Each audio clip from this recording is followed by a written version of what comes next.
তো আজকে হচ্ছে 18ই সেপ্টেম্বর 2024, আমাদের বার কাউন্সিল প্রিলিমিনারি ব্যাচের 31তম ক্লাস এবং দণ্ডবিধির 11তম ক্লাস। আজকে আমরা আলোচনা করব পেনাল কোডের অধীন মানব জীবন এবং মানব দেহ সম্পর্কিত অপরাধ সমূহ।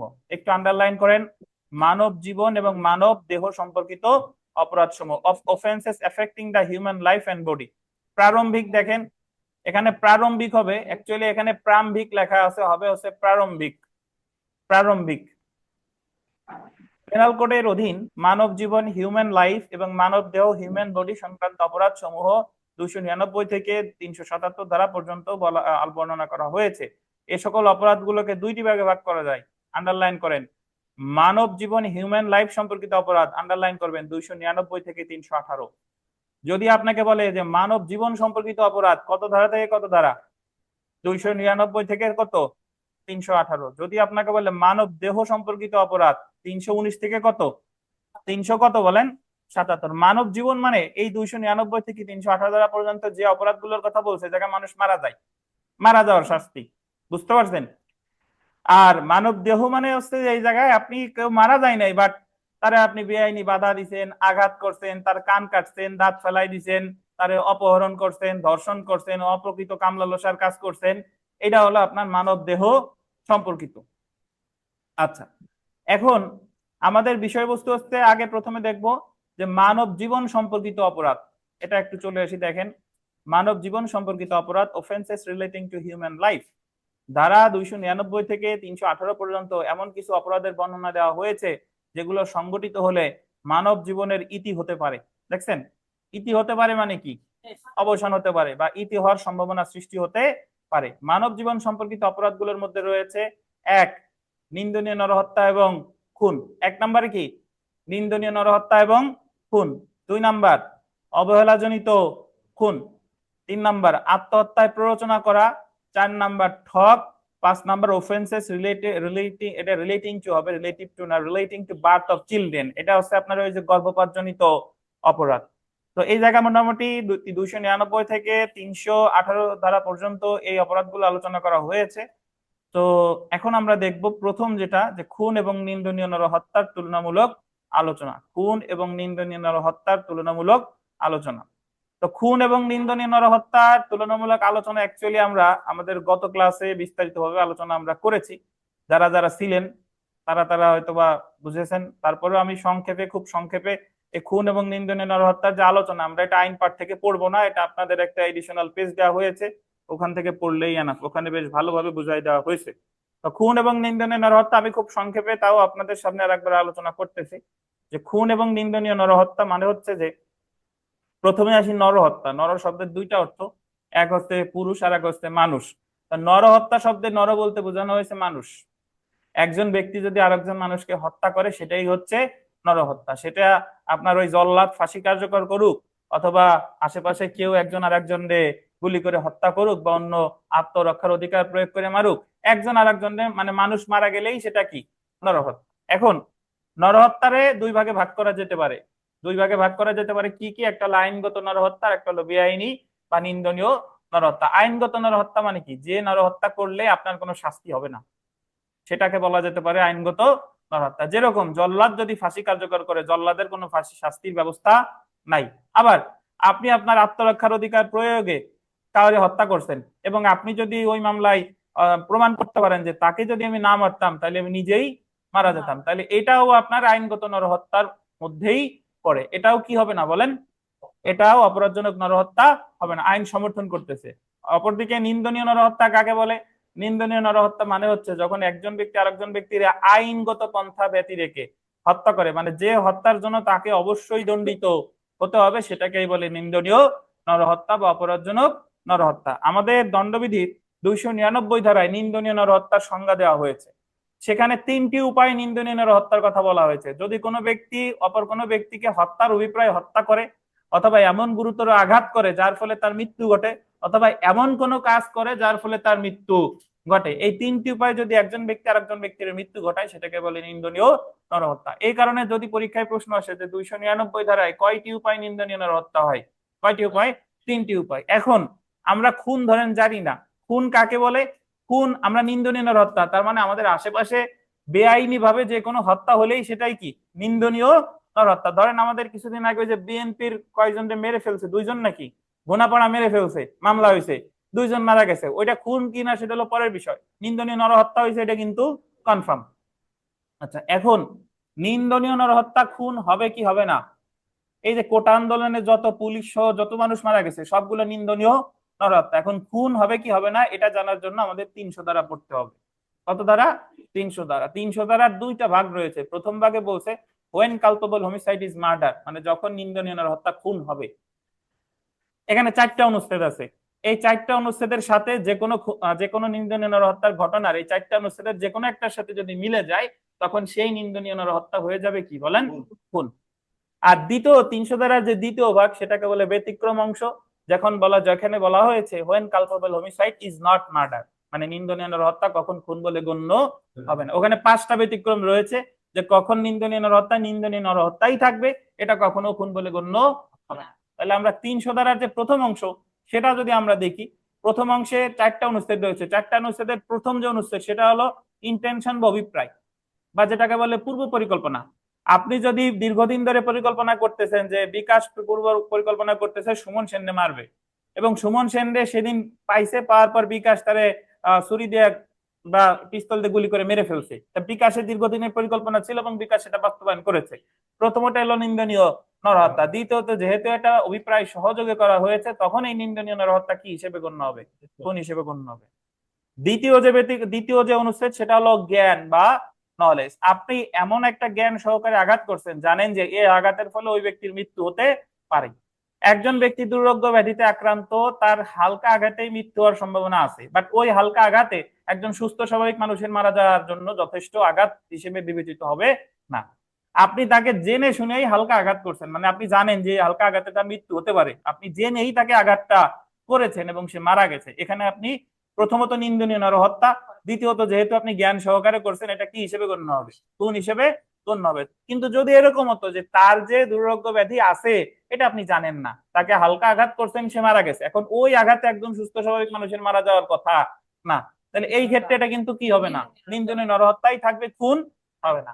আবার তৃতীয় যেটা, যে তার ব্যাধি আছে কি আছে না আপনি জানেন না, কিন্তু তাকে আপনি এমন আঘাত করছেন যে একজন সুস্থ স্বাভাবিক মানুষের মারা যাওয়ার জন্য ওই আঘাত কি যথেষ্ট, তাহলেও সেই নিন্দনীয় নরহত্যা কি হিসেবে গণ্য হবে?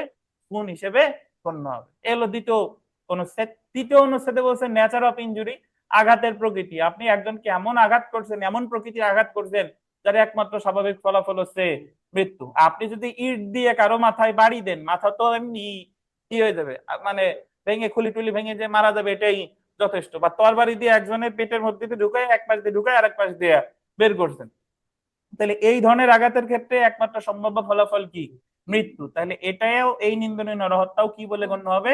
খুন বলে গণ্য হবে। এবং সবশেষে দেখেন চতুর্থটা বললো ইমিনেন্টলি ডেঞ্জারাস অ্যাক্ট বা আসন্ন বিপজ্জনক কার্য। এটা হচ্ছে যে আপনি যদি এমন কোনো কাজ করেন যে কাজের একমাত্র ফলাফল হচ্ছে মৃত্যু, বিপজ্জনক কাজ, আপনার নির্দিষ্ট কোনো ব্যক্তির হত্যা করার অভিপ্রায় নাই, আপনি মিছিলে গুলি চালাইছেন, এখন মিছিলের কোনো নির্দিষ্ট ব্যক্তির হত্যা করার অভিপ্রায় আপনার নাই, কিন্তু মিছিলে যদি আপনি গুলি চালান যে কোনো একজন মারা যাবে এটাই তো স্বাভাবিক, তাহলে আপনি কি ওই নিন্দনীয় নরহত্যা কি বলে গণ্য হবে? খুন বলে গণ্য হবে। তো এখানে আমাদের পরীক্ষায় প্রশ্ন আসে যে 300 ধারার কোন অনুচ্ছেদে অভিপ্রায় না থাকলেও সেটা খুন বলে গণ্য হতে পারে? কত অনুচ্ছেদে? চতুর্থ অনুচ্ছেদ। তাহলে আমাদের 300 ধারার 4টা অনুচ্ছেদ কিন্তু শেষ। এবার আমরা চলে এসে দেখেন আপনাদের সংক্ষেপে যেহেতু আমি বলতেছি, দ্বিতীয় অংশ বা দ্বিতীয় অংশের বলে ব্যতিক্রম অংশ। ব্যতিক্রম অংশ 5টি ব্যতিক্রম রয়েছে, পাঁচটা ব্যতিক্রম রয়েছে যেখানে বলা হয়েছে নিন্দনীয় নরহত্যা খুন বলে গণ্য হবে। প্রথম ব্যতিক্রম গ্রেভ এন্ড সাডেন প্রভোকেশন, গুরুতর এবং আকস্মিক উত্তেজিত হয়ে আপনি একজন যদি আর একজনকে হত্যা করে তখন সেটারে বলে আপনার সেটা নিন্দনীয় নরহত্যা, খুন বলে গণ্য হবে না। হঠাৎ করে ধরেন আপনাদের দুইজনের মধ্যে ওই বিতর্ক প্রতিযোগিতা অনুষ্ঠিত হয়েছে, বিতর্ক প্রতিযোগিতার এক পর্যায়ে দুইজনের মধ্যে এমন কথা কাটাকাটি তৈরি হয়েছে, একজন আর একজনের গিয়ে এমন আঘাত করছে ধরেন সে মারা গেছে, তাহলে এটা কিন্তু পূর্ব পরিকল্পনা তার ছিল না, এটা গুরুতর এবং আকস্মিক উত্তেজিত হয়ে কাজটা করা হয়েছে, তাই এটা খুন বলে গণ্য হবে না। তবে এই প্রথম ব্যতিক্রমের আবার 3টা ব্যতিক্রম রয়েছে যেখানে আপনি গুরুতর এবং আকস্মিক উত্তেজনারে অজুহাত হিসেবে, মানে গুরুতর এবং আকস্মিক উত্তেজনা থাকলেও সেটা খুন হিসেবে গণ্য হবে। সো প্রথম যেটা সেটা হলো অজুহাত। আপনি যদি উত্তেজনাকে অজুহাত হিসেবে দেখান তাহলে সেটা খুন হিসেবেই গণ্য হবে। আপনি আগে থেকেই বাড়ি থেকে পরিকল্পনা করে আসছেন যে আজকে বিতর্ক যখন লাগবে, ও যখন উল্টা মানে ও যখন আমার বিপক্ষে কিছু বলবে আমি রাগ হওয়ার ভাব ধরবো, রাগ হওয়ার ছলে ওকে কি এমন আঘাত করবো যাতে ও মারা যায়। এরকম যদি আপনার পূর্ব পরিকল্পনা আগে থেকে থাকে তাহলে এটা আবার কি হবে? খুন হবে। এলো একটা। দুই নাম্বার, সরকারি কর্মকর্তা যতই আপনার উত্তেজনা দিয়ে থাক না কেন, সরকারি কর্মকর্তারে যদি আপনি মেরে ফেলেন তাহলে সেটা কি হবে? খুন হবে। ধরেন আমাদের যে গতকাল 12/1 সেনাবাহিনীর কমিশন অফিসারদের স্পেশাল এক্সিকিউটিভ ম্যাজিস্ট্রেসি পাওয়ার দেওয়া হয়েছে। এখন সেনাবাহিনীর একজন কর্মকর্তা ধরেন একজন ব্যক্তির এমন একটা কথা বলছে, এখন সে উত্তেজিত হয়ে সেনাবাহিনী কর্মকর্তার মেরে ফেলছে, তাহলে এটা কি হবে? খুন হবে। কারণ সেনাবাহিনী কর্মকর্তা একজন কি কর্মকর্তা? সরকারি কর্মকর্তা। তাইলে আপনি রাগ রে অজুহাত হিসেবে দেখাইলে খুন হবে। রাগ সরকারি কর্মকর্তার সাথে কোনো রাগ নাই, যদি তারা হত্যা করেন কি হবে? খুন হবে। থার্ড যেটা, আপনি যখন কাউকে প্রথমবার আঘাত করছেন তখন সে আপনার আঘাতের আত্মরক্ষার অধিকার প্রয়োগ করতে গিয়ে আপনারা যদি পাল্টা আঘাত করে বা কোনো কথা বলে এবং ওই তার কথার প্রেক্ষিতে আপনি যদি আবার উত্তেজিত হয়ে তারে মেরে ফেলেন তাহলেও সেটা খুন হবে। বৈধ আত্মরক্ষার অধিকার অতিক্রম করে বৈধ আত্মরক্ষার অধিকার প্রয়োগকালে যদি কেউ কোনো উত্তেজনা দিয়ে থাকে এবং সেটার ফলে যদি কোনো হত্যা সংঘটিত হয় সেটাও খুন বলে বিবেচিত হবে। তার মানে আমরা প্রথম ব্যতিক্রম পেয়েছিলাম গ্রেভ এন্ড সাডেন প্রভোকেশন, গুরুতর এবং আকস্মিক উত্তেজনায় কাউকে হত্যা করলে সেটা খুন হবে না। বাট তিনটা ক্ষেত্রে খুন হবে, যদি আপনাকে অজুহাত হিসেবে দেখান, যদি সরকারি কর্মকর্তারে হত্যা করেন, আর হচ্ছে বৈধ আত্মরক্ষার অধিকার অতিক্রমে যদি এটা বৈধ আত্মরক্ষার অধিকার প্রয়োগকালে যদি এটা দিয়ে থাকে। এরপরে আমরা চলে আসি সেকেন্ড ব্যতিক্রম, যেটা সেখানে বলা হয়েছে যে আপনি যদি আত্মরক্ষার অধিকার অতিক্রম করে সরল বিশ্বাসে কাউরে যদি মৃত্যু ঘটান। ধরেন আপনারে একজন ছুরি দিয়ে কোপাইতে আসতেছে, এখন ছুরি দিয়ে কোপানো আসতেছে, ধরেন হাতে কোপ দেবে, বলে যে তোমার হাত কেটে ফেলবো, ছুরি দিয়ে হাতে কোপাইতে আসতেছে, এখন আপনি তারে দেখা গেল যে গুলি করে মেরে ফেলছেন। এখন আমরা জানি আত্মরক্ষার অধিকার প্রয়োগে আঘাত যতটুকু প্রতিঘাত ততটুকু। এখন আপনি তো তার সরল বিশ্বাসে যে আপনি এটা যদি আপনি আশঙ্কা করেন যে ছুরি দিয়ে যদি বাই চান্স আমার পেটের মধ্যে দেয় তাহলে তো আমি মারা যাবো, তাহলে আপনি সরল বিশ্বাসে আপনার আত্মরক্ষার অধিকার অতিক্রম করে বেশি কাজ ঘটাই ফেলছেন, তাহলে এই ক্ষেত্রে এটা খুন হবে না, এটা কি হবে?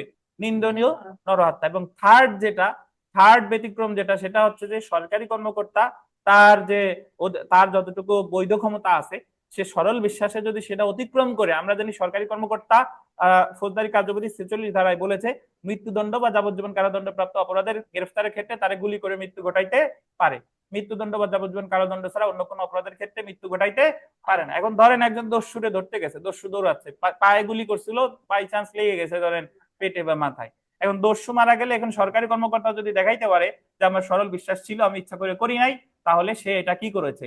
নিন্দনীয় নরহত্যা। এবং চতুর্থ যেটা ব্যতিক্রম সেটা হলো সাডেন ফাইট, মানে আকস্মিক কলহ। এটা ওই যে অনেকটা আমাদের প্রথম ব্যতিক্রমের মতোই, বা ওই যে ধরেন আমরা 2006 সালের বিশ্বকাপ ফাইনালে জিদান মাথা দিয়ে আঘাত করছিল মাতেরাজ্জিরে, তো মাতেরাজ্জি হঠাৎ করে এমন একটা কথা বলছে যে জিদান উত্তেজিত হয়ে আঘাত করছে, এখন ওই প্লেয়ারটা যদি মারা যেত তাহলে সাডেন ফাইট আকস্মিক কলহে এটা কিন্তু জিদানের কি হতো?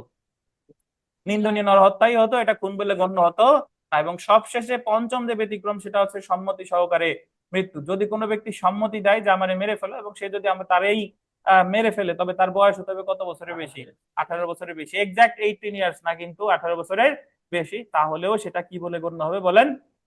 নিন্দনীয় নরহত্যা বলেই গণ্য হবে। গতদিন আমরা যেটা পড়েছিলাম খুব সংক্ষেপে এটা আমরা আলোচনা করলাম। এখন আইন পাঠের এখান থেকে আমরা বিস্তারিত আর এই জায়গা পড়বো না, এ জায়গা যতটুকু দরকার সেটা সেটা একটু পড়তেছি। দেখেন, এই যে দেখেন যে murder and culpable homicide A comparative discussion.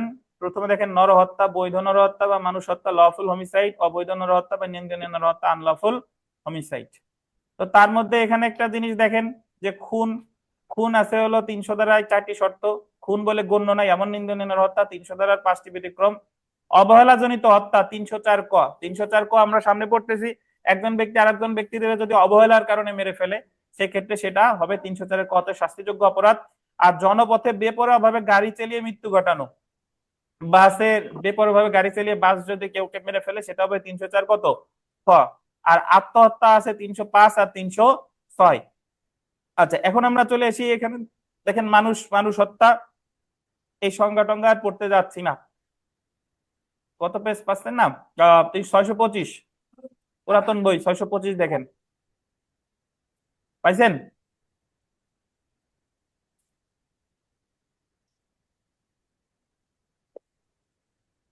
আচ্ছা, এখন আমরা চলে আসি, দেখেন আহ নিন্দনীয় নরহত্যা।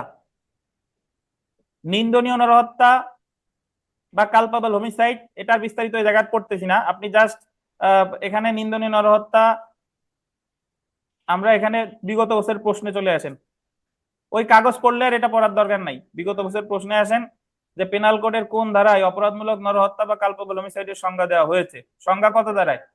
299 ধারায়। 99। এখানে 299। সেলফ প্র্যাকটিসের 2 নম্বর প্রশ্নটা দেখেন, এ জানে জেড একটি ঝোপের আড়ালে রয়েছে, মানে আরিফ জানে জামান একটি ঝোপের আড়ালে আছে, বদরুল তা জানে না। আরিফ জামানের মৃত্যু ঘটানোর উদ্দেশ্যে বা এই ঘটনায় জামানের মৃত্যু ঘটনার আশঙ্কা রয়েছে জেনে বদরুলকে উক্ত ঝোপের প্রতি গুলি ছোড়ার জন্য আরিফকে প্ররোচিত করে, মানে আরিফ প্ররোচিত করতেছে বদরুলকে। বদরুল গুলি ছোড়ে এবং জেড কে হত্যা করে। এই ক্ষেত্রে এ এবং বি এর অপরাধ কি? যে গুলি করছে বদরুল, তার তো অ্যাকচুয়ালি তার কোনো কি হয় নাই, অপরাধ হয় নাই, কিন্তু এখানে এ করেছে কি? নিন্দনীয় নরহত্যা। এখন আপনি যেহেতু আমরা 299 পড়তেছি, এই কারণে এটা আছে এ করেছে নিন্দনীয় নরহত্যা। আপনি এই জায়গায় একটা অপশন দেখেন, কোন অপশনে কিন্তু এ খুন করেছে সেই অপশন নাই, আছে কোথাও দেখেন? এ আছে, এ কোনো অপরাধ করেনি, এ নিন্দনীয় নরহত্যা করেছে, বি নিন্দনীয় নরহত্যা করেছে, এ কোনো অপরাধ করেনি, উপরে কোনোটাই না। যদি কোনো অপশনে আবার থাকতো যে এ কি করেছে, খুন করেছে, এবং বি কোনো অপরাধ করেনি, তাইলে আবার সেইটা কি হইতো? সেটা হতো, কারণ এই জায়গায় তার মৃত্যু ঘটানোর কি ছিল?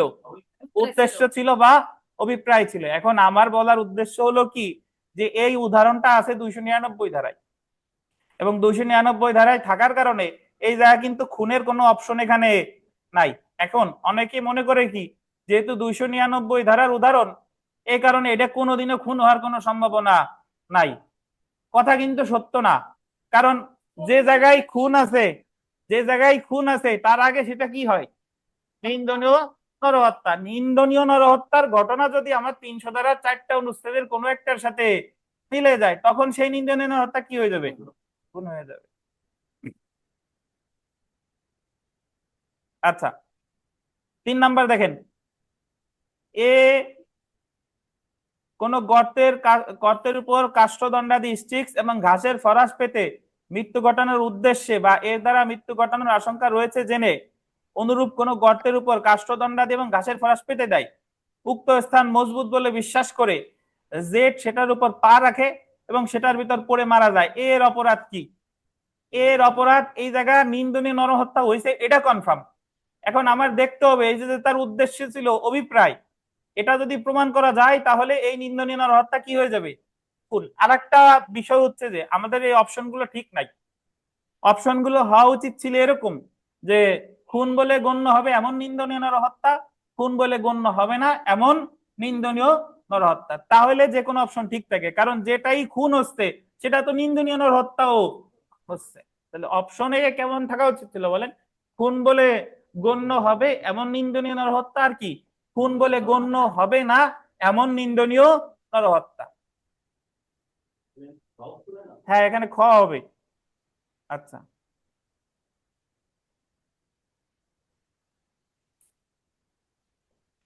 4 নম্বরটা দেখেন, এ কোনো পাখিকে গুলি করে হত্যা এবং পাখিটি চুরি করার উদ্দেশ্যে ঝোপের আড়ালে থাকা বি কে গুলি করে হত্যা করে।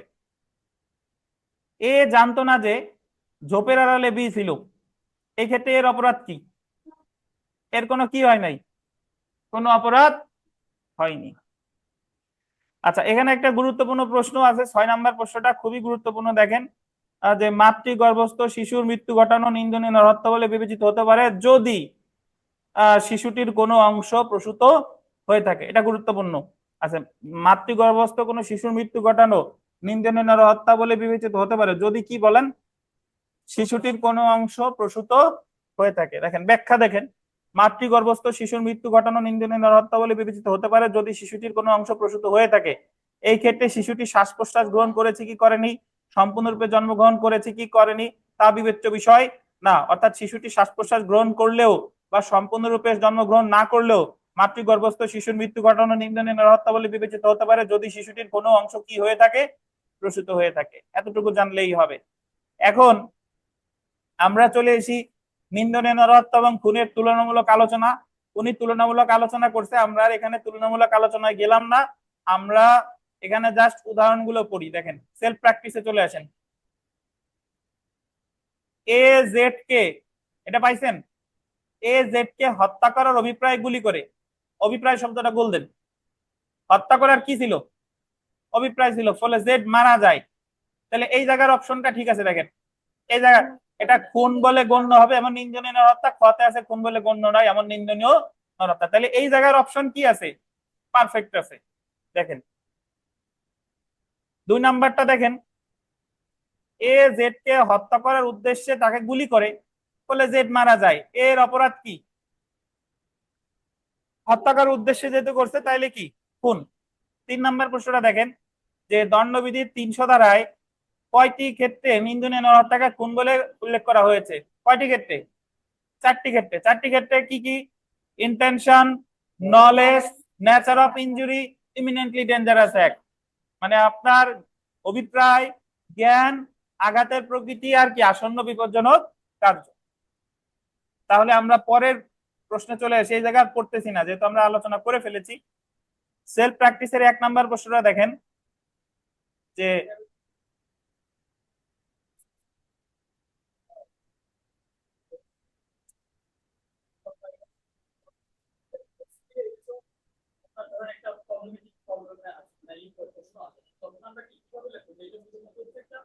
নিন্দনীয় নরহত্যা। জি, হ্যাঁ, খুন হবে। জি, নরহত্যা, জি খুন, জি।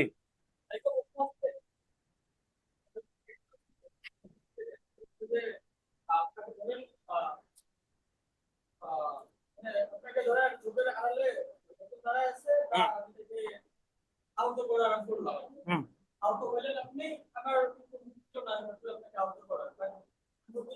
আপনি জানেন না, জানেন না যে জোপের আড়ালে আছে। হ্যাঁ, সে কিছুক্ষণ থাকার পরে মারা গেছে। 1 ঘন্টা, হ্যাঁ আমি জানি এই বিষয়টা এরকম যে সে আহ, বাঁচতে পারতো। হ্যাঁ, এখন না, এটা আপনি যদি ফেলতে চান তাহলে 304 ক, 304 ক, হয় আপনার কোনো অপরাধ হয় নাই আর নাইলে 304 ক। 304 কতে বলছে যে অবহেলার কারণে যদি মৃত্যু ঘটানো হয় তাহলে সাজা হবে 5 বছর। জি, জি, জি, হ্যাঁ। এখন ইন্টেনশনালি আহত করছেন এবং পরে কোনো চিকিৎসা করেন নাই, তাহলে তাহলে আমার চলে আসবে, আমি বলি আমার 36 ধারায় চলে আসবে।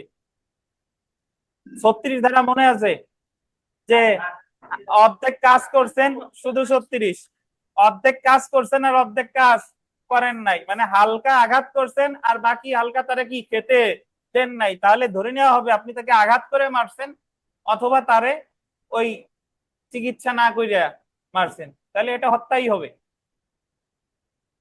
জি,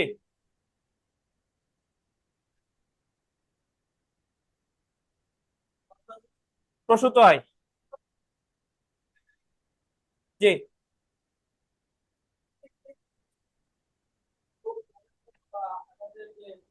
হ্যাঁ, হ্যাঁ, আচ্ছা, ধন্যবাদ। তাহলে সেটা আমি যদি সেটারে খুন বলি, খুন হওয়ার আগে তো সেটা নিন্দনীয় হত্যা অটোমেটিক্যালি হয়েই আছে। একজন ব্যক্তির আমি যেটারে খুন বলতেছি, খুন হওয়ার আগে সেটা কি?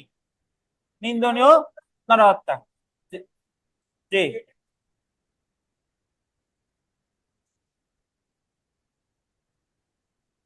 খুন, ওই যে বিষয় কোনো ব্যাখ্যা নাই, এখন অনেকে ধরে নেয় কি যেহেতু নিন্দনীয় নরহত্যার ব্যাখ্যা আছে ও কোনোদিন মনে হয় আর খুন হওয়ার কোনো সম্ভাবনা নাই, বাট এটা হলো ভুল ধারণা।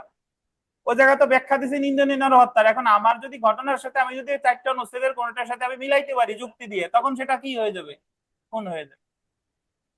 বুঝতে পারছেন? ধরেন আপনি যে প্রশ্নটা করছেন, ওই প্রশ্নটার আমি উত্তর দিই একটা। ওই যে ঝোপের আড়ালে একজন ব্যক্তি দাঁড়ানো আছে, সে জানতো না, সে হলো পাখিরে গুলি করছে। কিন্তু পাখির গুলি না লেগে ঝোপের আড়ালে ব্যক্তির লাগছে। লাগার পরে ও যখন টের পেলো, এখন যখন একজন লোকের গুলি লাগছে, সে তো কাঁপতাছে, দেখলো শব্দ হচ্ছে, গিয়ে দেখলো কি যে অমুক ব্যক্তির গুলি লাগছে। তো এই গুলি লাগা পর্যন্ত তার কোনো অপরাধ হয় না। ওই মুহূর্তে যদি মারা যাইতো তাতেও তার কোনো অপরাধ কি হতো না। কিন্তু উনি যদি দেখে যে ঝোপের আড়ালে গুলি লাগিয়ে কাঁপতাছে, তখন হসপিটালে নেওয়া আমার কি কর্তব্য। আমি যদি হসপিটালে না নেই এবং উনি যদি ওই জায়গায় মারা যায়, তাহলে আমার অপরাধ হবে 304 ক। অবহেলার কারণে কি মারা গেছে। কোনটা?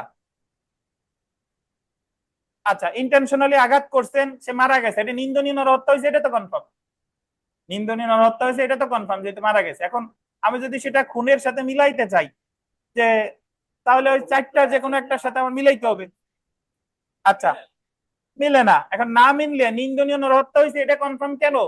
কারণ ওই জায়গায় ওই যে আমরা 36 ধারায় পড়ছিলাম, যদি সে আংশিক কাজ করে আর আংশিক কি করে কার্যবিরতি, তাহলে ধরে নেওয়া হবে হয় সে পুরোপুরি কাজের মাধ্যমে কাজটা করছে, আর নাইলে পুরোপুরি বিরতির মাধ্যমে কাজটা করছে, তাহলে এটা নিন্দনীয় নরহত্যা, এটা কনফার্ম। এখন আমি দেখবো যে ওই জায়গা আসন্ন বিপজ্জন অভিপ্রায়, তারপরে জ্ঞান, তারপরে আঘাতের প্রকৃতি, আসন্ন বিপজ্জনক কার্য, কোনোটা যদি না মেলে, তাহলে সে তো খুন হচ্ছে না, তাহলে এটা কি হচ্ছে? নিন্দনীয় নরহত্যা। না, আঘাতের প্রকৃতি হলে তো সাথে সাথেই মারা যেত। জি, জি। আচ্ছা, দেখেন, তাহলে আমরা চলে আসি 1 নাম্বার প্রশ্নে। আচ্ছা, 1 নাম্বার প্রশ্নটা দেখেন। জেড এমন একটি রোগে ভুগছে যে জামান এমন একটি রোগে ভুগছে যে এক আঘাতেই তার মৃত্যু হওয়ার সম্ভাবনা আছে। এই কথা জেনে, এই কথা জেনে, মানে এই কথা কি জেনে জামানকে দৈহিক জখম করার অভিপ্রায় আঘাত করে এবং উক্ত আঘাতের ফলে যে জামান কি মারা যায়, এর অপরাধ কি? এখানে কি করছে বলেন? এই অপশন গুলো আমার মতে সবসময় হওয়া উচিত এইভাবে, কোন বলে গণ্য হবে এমন নিন্দনীয় নরহত্যা, কোন বলে গণ্য হবে না এমন নিন্দনীয় নরহত্যা। জাস্ট তবুও এখানে যেতে বোঝাতে চাইছে যে নিন্দনীয় নরহত্যা নাকি কোন, এটা কি হয়েছে কোন, কারণ সে জেনেই আঘাত করছে। সে যে হালকা যে অসুস্থ, মানে সে যে গুরুতর অসুস্থ, এটা জেনেই তো সে আঘাতটা করছে। জি। আমরা 2 নাম্বার প্রশ্নটা দেখেন। এখানে 2 নাম্বার প্রশ্ন যে আমরা ব্যাখ্যায় গেলাম না, কারণ ব্যাখ্যা তো এতক্ষণ আমরা দিয়ে আসছি।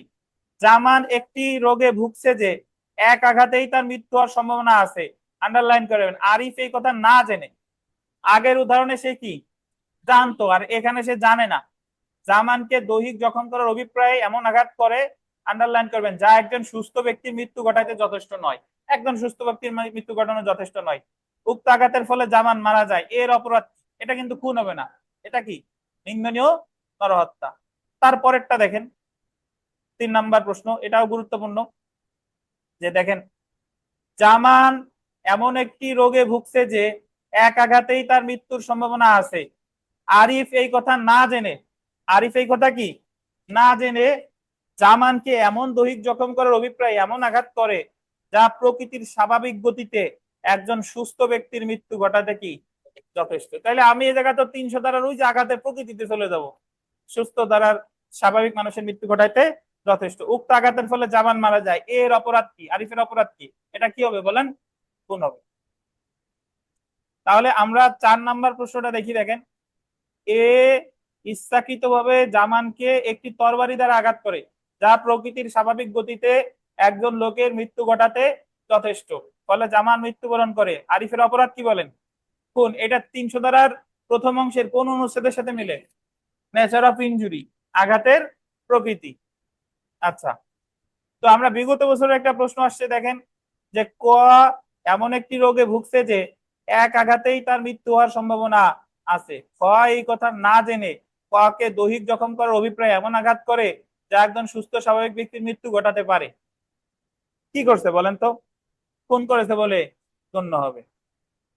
তো আমরা এর পরের সেলফ প্র্যাকটিসে চলে আসি। দেখেন, এটা হলো এ আরিফ কোনো কারণ ছাড়া জনতার উপর গুলি করে, পরে বদরুল মারা যায়। আরিফ নিম্নলিখিত কোন অপরাধটি করেছে? জনতার উপর গুলি করছে মানে আসন্ন বিপজ্জনক কার্য, এমন কার্য যার একমাত্র স্বাভাবিক ফলাফল হচ্ছে কি মৃত্যু, তাহলে এটা কি হবে, এটা খুন বলে গণ্য হবে। 2 নাম্বার দেখেন, দণ্ডবিধির 300 ধারার কত নম্বর অনুচ্ছেদ খুনের জন্য মৃত্যু ঘটানোর অভিপ্রায় আবশ্যক না, অভিপ্রায় আবশ্যক না, কত অনুচ্ছেদ, চতুর্থ। খুবই গুরুত্বপূর্ণ প্রশ্ন, যে ইন্টেনশন অফ কজিং, কজিং বানানটা ভুল আছে এই জায়গা, causing death is not essential, কত, চতুর্থ অনুচ্ছেদ। 3 নাম্বার প্রশ্নটা দেখেন, যে দণ্ডবিধির 300 ধারা 4th অনুচ্ছেদ অনুযায়ী কোন ব্যক্তিকে খুনের জন্য দণ্ডিত করার ক্ষেত্রে নিম্নলিখিত কোন শর্তটি পূরণ করা আবশ্যক? আসন্ন বিপজ্জনক কার্যের মাধ্যমে কি করা, হত্যা করা। সংক্ষিপ্ত আকারে মনে রাখুন, সংক্ষিপ্ত আকারে কেটে দেন পুরোটা, সংক্ষিপ্ত আকারে ক্রস দেন, এই জায়গা পড়তেই যাবেন না, সংক্ষিপ্ত আকারে মনে রাখুন, আছেন না, সংক্ষিপ্ত আকারে ক্রস দেন। আচ্ছা, এখন আমরা চলে আসবো যে নিন্দনীয় হত্যা যখন খুন নয়, মানে দ্বিতীয় অংশ বা ব্যতিক্রম অংশ। এখানে ব্যতিক্রম আছে কয়টা বলেন, বিশেষ ব্যতিক্রম দেখেন বা দ্বিতীয় অংশ 299 দ্বারা সংজ্ঞায়িত নিন্দনীয় নরহত্যাটি 300 দ্বারা দ্বিতীয় অংশ উল্লেখিত 5টি ব্যতিক্রমের মধ্যে কোনো একটি ব্যতিক্রমের শর্ত পূরণ করলে উক্ত নিন্দনীয় নরহত্যাটি খুন হিসেবে গণ্য হবে না, অর্থাৎ শুধুমাত্র নিন্দনীয় নরহত্যা হিসেবে কি হবে, বিবেচিত হবে। আচ্ছা, বিগত বছরের প্রশ্ন দেখেন, যে খুন বলে গণ্য হওয়া দণ্ডনীয় নরহত্যা এবং খুন বলে গণ্য না হওয়া দণ্ডনীয় নরহত্যার মধ্যে মুখ্য পার্থক্যকারী উপাদান কোনটি? বলতেছে যে খুন বলে গণ্য হওয়া নিন্দনীয় নরহত্যা আর খুন বলে গণ্য হবে না এমন নিন্দনীয় নরহত্যার মধ্যে পার্থক্য, মুখ্য পার্থক্য। একটু এই প্রশ্নটার ব্যাখ্যাটা দিয়ে নিই, তারপরে বিরতিতে যাব। দেখেন, খুন বলে গণ্য হওয়া দণ্ডনীয় নরহত্যা এবং খুন বলে গণ্য না হওয়া দণ্ডনীয় নরহত্যার মধ্যে মুখ্য পার্থক্যকারী উপাদান কোনটি? এটা অ্যাকচুয়ালি হচ্ছে যে পরিস্থিতিতে অপরাধটা সংঘটিত হয়েছে। কেন? কারণ আপনি রাগের মাথায় যদি করেন তাহলে সেটা নিন্দনীয় নরহত্যা, যখন আপনি ঠান্ডা মাথায় করতেছেন তখন সেটা কি, খুন। পরের প্রশ্নটা দেখেন, দ্য পেনাল কোড 1860-এর 300 ধারায় উল্লেখিত খুনের সংজ্ঞায় কয়টা ব্যতিক্রম আছে? কয়টা? 5টা। তারপরেরটা দেখেন, দণ্ডবিধিতে কয়টি ব্যতিক্রমের উল্লেখ আছে যখন নিন্দনীয় নরহত্যা খুন বলে বিবেচিত হবে না? কয়টি? 5টি। তা আমরা নামাজের, আসরের নামাজের বিরতি, নামাজটা পড়ে আসি, তারপরে আবার এখানে আবার শুরু হবে। জি স্যার, শুনতে পাচ্ছি। আচ্ছা দেখেন, তাহলে আমাদের 300 ধারার দ্বিতীয় অংশের যে প্রথম ব্যতিক্রম ছিল সেটা হলো গুরুতর এবং আকস্মিক উত্তেজনা, গ্রেভ এন্ড সাডেন প্রভোকেশন। এটা আর বিস্তারিত পড়তে যাব না, যে গুরুতর এবং আকস্মিক উত্তেজিত হয়ে যদি কোনো হত্যা করা হয় তখন সেটা নিন্দনীয় হত্যাই থাকবে, খুন বলে গণ্য হবে না। তবে এটার আবার 300 ধারার প্রথম ব্যতিক্রমের আবার ব্যতিক্রম আছে কয়টা? 3টা। নিম্নলিখিত 3টা ক্ষেত্রে আকস্মিক উত্তেজনায় কোনো ব্যক্তিকে হত্যা করলে সেটা নিন্দনীয় হত্যা না হয়ে খুন বলে গণ্য হবে। এবং ওই 3টা কিন্তু আমি অলরেডি আপনাদের পড়াইছি। সেই 3টা হলো, ওই যে আপনি যদি অজুহাত হিসেবে দেখাতে চান, এই যে এখানে 1 নাম্বার দেখেন, যদি উত্তেজনাকে হত্যার বা কোনো ব্যক্তিকে ক্ষতি করার অজুহাত হিসেবে ব্যবহারে স্বেচ্ছাকৃতভাবে করা হয়। এটা খুব সুন্দর উদাহরণ সহ আমি আমার শীটে দিয়ে দেওয়া হয়েছে পেজে, ওখান থেকে পড়ে নিবেন। এবং সরকারি কর্মচারীকে উত্তেজনা দ্বারা যে হত্যাটি করা হয়েছে তা আইনানুগ সরকারি কর্মচারী আইনগত ক্ষমতা প্রয়োগের ক্ষেত্রে যদি করা হয়, আর বৈধভাবে আত্মরক্ষার অধিকার প্রয়োগকালে উত্তেজনা দেওয়া যদি হয়, এই 3টা আমাদের ওই শীট থেকে পড়লেই হয়ে যাবে। আমরা বিগত বছরের প্রশ্ন 1 নাম্বার প্রশ্নটা দেখি। দেখেন, যে খবির একজন পুলিশ কর্মকর্তা আদালতের নির্দেশে করিমকে আইনানুগভাবে গ্রেফতার করে, এতে করিম প্রচন্ড উত্তেজিত হয়ে কবিরকে হত্যা করে। করিম পেনাল কোডের কোন ধারায় শাস্তিযোগ্য অপরাধ করছে বলেন, কোন ধারায়? আমরা জানি নিন্দনীয় হত্যার শাস্তি আছে 304 আর খুনের শাস্তি আছে 302। এই জায়গা 302 হবে, কারণ সে সরকারি কর্মকর্তারে মারছে, খুন বলে গণ্য হবে। এখন আর একটা কথা আছে, সরকারি কর্মকর্তারে মারতে হবে তার অফিসিয়াল দায়িত্ব পালনকালে। সে বাড়িতে ছুটিতে আসছে, তা আপনারে উত্তেজনা দিছে, হাট বাজার করতে গেছে, মাসালারে যায় একটা বাজে কথা বললো, মাসালা ধরেন সরকারি কর্মকর্তারে কি মেরে ফেললো রাগ হয়ে, তখন মাসালা কি করছে, এটা কিন্তু খুন হবে না, এটা কি হবে, নিন্দনীয় নরহত্যা।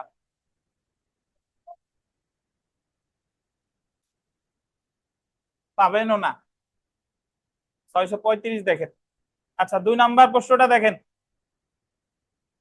বিগত বছরের 2 নাম্বার প্রশ্ন, কয়েকজন সাক্ষী হিসেবে ম্যাজিস্ট্রেট কবিরের সামনে উপস্থিত হয়। কবির বলেন যে তিনি কয়ের সাক্ষ্যের এক শব্দও বিশ্বাস করেন না এবং ক মিথ্যা শপথ করেছে। এসব কথায় ক আকস্মিক ক্রোধে উদ্দীপ্ত হয়ে খকে হত্যা করে। খকে হত্যা করে, কয়ের অপরাধ কি বলেন? কারণ ম্যাজিস্ট্রেটকে হত্যা করছে, তারপর তার তার অফিসিয়াল দায়িত্ব পালনকালে, তাহলে এটা কি হবে? খুন হবে। এই আপনি বোধহয় ছিলেন না, গতদিন ছিলেন, শনিবারে ছিলেন, শনিবারেও ছিলেন না, আবার আজকে শুরুতেও ছিলেন না, তাহলে তো খুন আর ইন্দ্রনার হত্যা আপনার মাথায় লেটা বেটা হয়ে গেছে। আচ্ছা আচ্ছা, যাই হোক দেখেন। আচ্ছা, আমরা সেলফ প্র্যাকটিসে দেখি যে ওই শীতটাও বোধহয় পান না, এটা এটা নেন, নিছেন? খুনের খুনের ওটা নিছেন? আচ্ছা, 1 নাম্বার দেখেন, যদি কোনো হত্যা দণ্ডবিধির 300 ধারার 5টি ব্যতিক্রমের মধ্যে পড়ে, তাহলে উক্ত হত্যাটি হবে খুন বলে গণ্য নয় এমন নিন্দনীয় হত্যা। 5টা ব্যতিক্রমের মধ্যে পড়লেই খুন বলে গণ্য নয় এমন নিন্দনীয় হত্যা বলে গণ্য হবে। 2 নাম্বার প্রশ্ন দেখেন যে দণ্ডবিধির 300 ধারার ব্যতিক্রম 1-এর বিধান প্রয়োগ করতে হলে উত্তেজনাটি হতে হবে কি? গ্রেভ এন্ড সাডেন, মানে গুরুতর এবং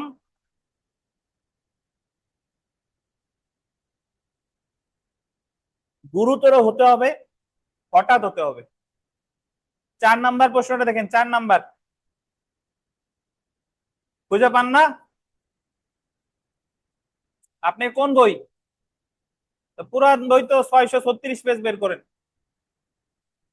636 পেজের 4 নাম্বার প্রশ্নটা দেখেন। ও তো বললেন সংশোধন 3টা।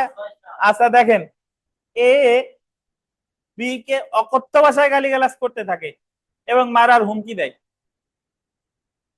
এতে বি গুরুতর এবং আকস্মিক উত্তেজিত হয়ে আত্মনিয়ন্ত্রণের ক্ষমতা হারিয়ে একে গুলি করে ফেলে, এ মারা যায়। বি এর অপরাধ কি? নিন্দনীয় নরহত্যা। 5 নাম্বার দেখেন, জামান কর্তৃক প্রদত্ত গুরুতর এবং আকস্মিক উত্তেজনা গ্রেভ এন্ড সাডেন প্রভোকেশন দ্বারা প্রভাবিত হয়ে আরিফ জামানের সন্তান ইউসুফকে হত্যা করে। এই ক্ষেত্রে আরিফ নিম্নলিখিত কি করেছে? এটা ভালো প্রশ্ন। এটা যে উত্তেজনা দিছে তারে মানে নাই, কিন্তু মারছে কার? তার ছেড়ে, মানে পরিকল্পনা করেই মারছে। তাহলে এটা কি হবে? খুন হবে। জি। কিন্তু যদি এরকম হতো যে গুলি করতে গেছে, মানে যারে গুলি করতে গেছে সে সরে গেছে, তার ছেলের লাগছে, তাহলে আবার কি হতো? নিন্দনীয় নরহত্যা। হ্যাঁ, সেটা 301-এর ব্যাখ্যায় চলে যেত। কেন? হ্যাঁ হ্যাঁ হ্যাঁ, যদি আমি তারে যে যারে গুলি করছি তার গুলি লাগলে যা হতো, অন্য আর একজনের গুলি লাগলেও তাই হবে। আমি যদি আকস্মিক উত্তেজিত হয়ে তানভীরে মারতে যাই, তানভীর মারলে তানভীর যদি এই জায়গায় মারা যায়, এটা কি হবে? নিন্দনীয় হত্যা। তানভীর ধরেন আমার গুলি থেকে সরে গেছে, তাহলে লাগিয়ে গেছে ওমর ফারুকের, তাহলে এটাও কি হবে? নিন্দনীয় হত্যা। বুঝতে পারছেন? যদি আমার পরিকল্পনা থাকতো তানভীরে মারার, তানভীর মারা গেলে খুন হইতো, এখন তানভীর সরে গেছে, তানভীরের গুলি লাগছে ওমর ফারুকের, তাহলে এটা আমার কি হবে? খুন হবে। খুন ক্যা?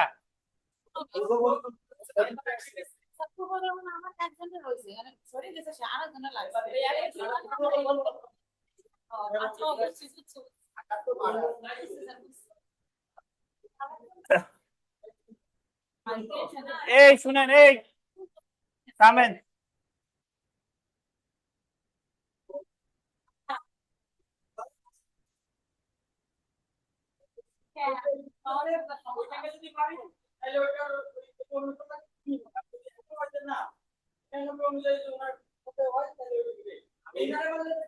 এই কথা সিম্পল,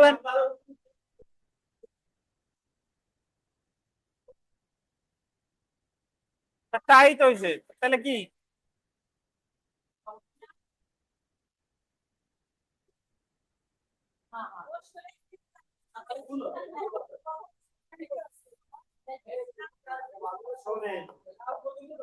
খুন আর নিন্দনীয় নরহত্যা নিয়ে শেষ হয়ে যাব কিন্তু।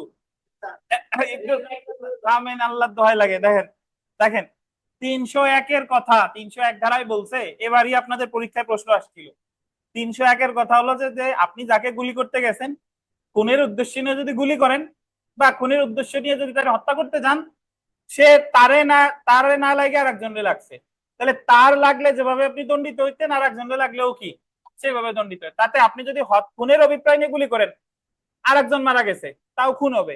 যদি নিন্দনীয় নরহত্যার অভিপ্রায় নিয়ে গুলি করেন, তাহলে আর একজনের লাগছে, ওটা কি হবে? নিন্দনীয় নরহত্যা। কথা সিম্পল। প্রথম জনের যে উদ্দেশ্য থাকবে তার না লাগলে আর একজনেরও কি সেটাই হবে। জি, দেখেন, কিন্তু আমি যে কথাটা এখানে বলতেছিলাম সেটা হলো এই যে এই 5 নাম্বার প্রশ্নটা, যে ওয়াই জেড কর্তৃক প্রদত্ত গুরুতর আকস্মিক উত্তেজনার দ্বারা প্রভাবিত হয়ে আরিফ জেড এর সন্তান ওয়াইকে হত্যা করে। এ জায়গায় কিন্তু বলে নাই যে সে জেড রে গুলি করতে গেছিল, ওয়াইরে লাগছে। এ তো সে পরিকল্পনা করে ঠান্ডা মাথায় তার ছেলেরে হত্যা করছে, তাহলে এটা কি হবে? কোন? আচ্ছা, 6 নাম্বার প্রশ্নটা দেখেন। 6 নাম্বার, যে ইউসুফ আরিফকে গুরুতর এবং আকস্মিক উত্তেজনা দান করে। এই উত্তেজনার ফলে আরিফ তার কাছে অথচ দৃষ্টির আড়ালে অবস্থিত জামানকে হত্যা করার ইচ্ছা না করে ইউসুফের দিকে পিস্তলে গুলি করে, কিন্তু গুলিটি জামানের বুকে লাগে। আরিফ জামানকে হত্যা করে, আরিফের অপরাধ কি বলেন? এটা কি হবে বলেন? হ্যাঁ, এটা খুন বলে গণ্য নয়, এমনকি নিন্দনীয় তর হত্যা। তাহলে এই জায়গা আর আমি পড়তেছি না, আর বেশি পড়লে কনফিউজ হয়ে যাবেন। এই জায়গা সরাসরি যে জিনিসটা পড়বো সেটা হচ্ছে 2 নাম্বারে চলে আসি। দেখেন, 2 নাম্বার ব্যতিক্রম, ব্যক্তি প্রতিরক্ষার অধিকার অতিক্রম করা।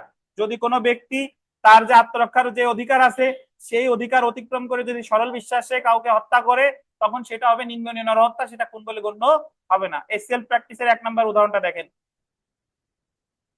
জামান আরিফকে ঘোড়ার চাবুক দিয়ে এমন ভাবে মারার উপক্রম করে যে আরিফ যেন গুরুতর আহত না হয়।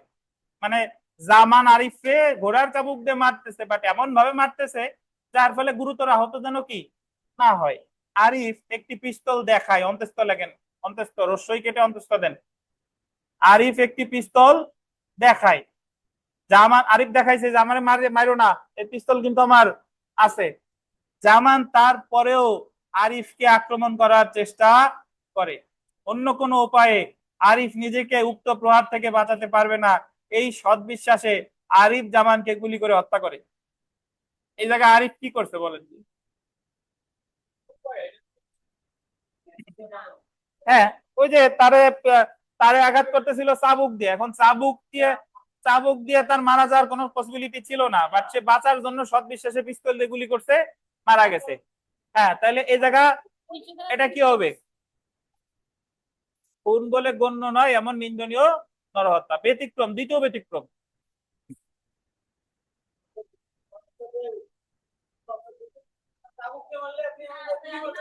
ওই জায়গা তো প্রশ্ন ওই জায়গা তো প্রশ্নে বলেই দিছে যে চাবুক দিয়ে মারলে তার গুরুতর আহত হবে না, এরকম আঘাত করতেছে।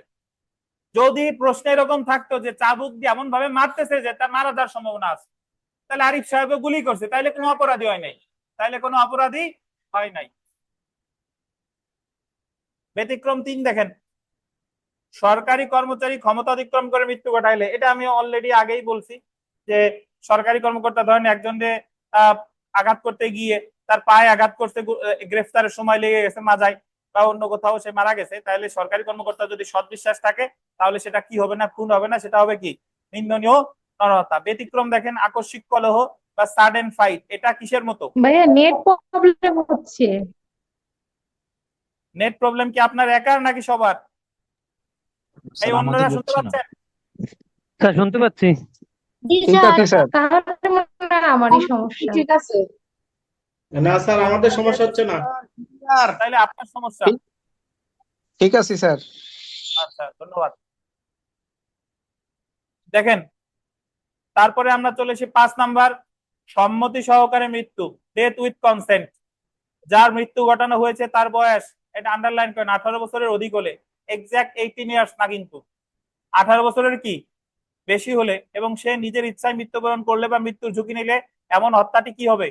নিন্দনীয় হত্যা। উদাহরণ দেখেন, করিমের বয়স 22 বছর, গুরুতর আঘাতপ্রাপ্ত হয়ে সে বেদনা থেকে মুক্তি পেতে তার বন্ধু কবিরকে বলে গুলি করে তাকে হত্যা করতে, কবির গুলি করে তাকে হত্যা করে, এই ক্ষেত্রে কবির নিন্দনীয় নরহত্যা করেছে বলে কি গণ্য হবে? কারণ করিমের বয়স 22 বছর এবং সে তার নিজের মৃত্যু দিতে সম্মতি দেওয়ার যোগ্য, কিন্তু করিমের বয়স 18 বছরের নিচে হলে কবির খুনের দায়ে অভিযুক্ত হতো, কারণ করিমের নিজের মৃত্যুতে সম্মতি দেওয়ার কি অযোগ্য। বিথিকা বলেন, যদি কোনো পাগল ব্যক্তি আপনারে বলে তারে মেরে ফেলতে এবং আপনি তার কথায় পাগলরে মেরে ফেললেন, বিথিকা আপনার কোনো অপরাধ হবে কিনা?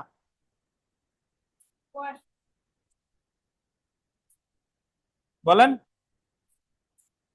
কেন হবে, ব্যাখ্যা দেন।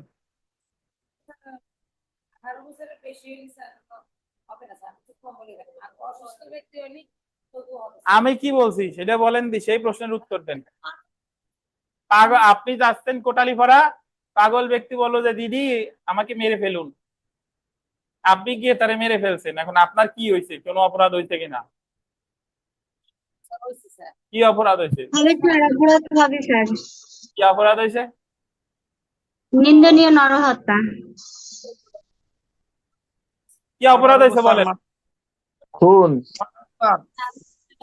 না, খুন হবে না স্যার, যেহেতু সে বলছে যে আমাকে মেরে ফেলো, যেহেতু এটা নিন্দনীয় নরহত্যার দায়ী পাগল হবে। পাগল পাগলে বলছে।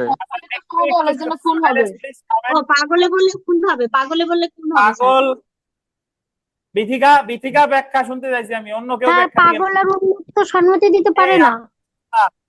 পাগল সম্মতি দেওয়ার অযোগ্য। এই আমি এক জায়গায় গেছিলাম, ওখান থেকে আসছি অফিসে, তো সাইলেন্স, অনলাইনে আমি যারা একটু শুনি চুপ নাই। থাকেন উত্তর শুনেন, আপনাদের উত্তর আলাদা নিব, শুনেন। বিথিকা বলেন কি হয়েছে, কেন ব্যাখ্যা দেন, কেন নিন্দনীয় নরহত্যা হলো? আর সে সুস্থ হইলে?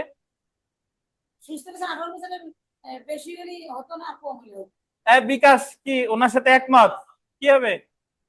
পাগল এটা খুন তার তো হবে স্যার, যেহেতু পাগল সম্পত্তি নাই। কিন্তু অনুমতি দিতে পাগল পারে না। যতই আপনারে দিদি বলুক, আপনি তো গলিয়ে গেছেন দিদি কর সাথ সাথ, তারে মেরে ফেলছেন, আপনি কিন্তু খুনের দায়ে দণ্ডিত হবেন, বুঝতে জি পারছেন? স্যার। বিমল সাহেব কি বুঝছেন? আচ্ছা আচ্ছা, এই আরিফ সাহেব আপনি বলেন, পাগল ব্যক্তির সম্মতি দেওয়ার যোগ্যতা নাই, এই কথাটা কোথায় আছে? কেউ বলেন না, আরিফ সাহেব বলুক। পাগল ব্যক্তির সম্মতি দেওয়ার যোগ্যতা নাই, এই কথাটা কোথায় বলা আছে? দেখছেন কি টান, আরিফ সাহেব জিজ্ঞেস করছি উত্তর দেয় উনি, 89-তে নাই। আপনি যদি 89, আপনি কত কত বলেন, ইনি যদি 89 নাম্বার শেয়ার হয়, আপনারটা কত নাম্বার?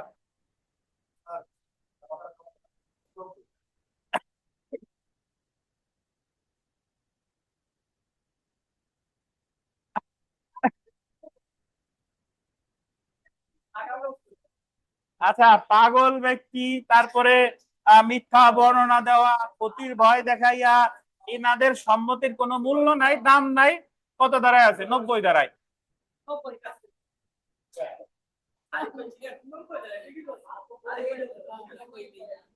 সিরাজুল হক সাহেব, আপনি যে 84 বললেন, সেটা হলো পাগল ব্যক্তি কোনো অপরাধ করলে সেটা তার কোনো দায় হবে না, সেটা হলো 84। বুঝছেন? পাগল ব্যক্তি আপনারে মারতে বলছে, আপনি যদি তারে হত্যা করেন সেটা খুনই হবে, এটা নিন্দনীয় নরহত্যা হবে না, তাতে তার বয়স 50 বছর হলেও।